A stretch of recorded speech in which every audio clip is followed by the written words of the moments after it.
Wells. Uh-oh, we got a challenge here for Roger. Grigor will pass the baton here to a young guy here. Looks like he's ready to go. Oh, look at this. Wow, got the Nadal forehand. Roger's freaked out. Can he hit the pass? Yeah. Oh.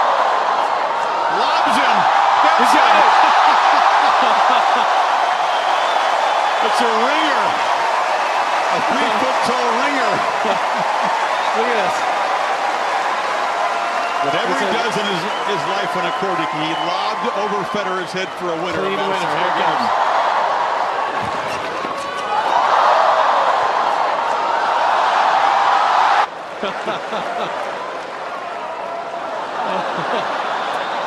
That was great. That changes. So what's that make it love 30? Grigor wants the point. Yeah.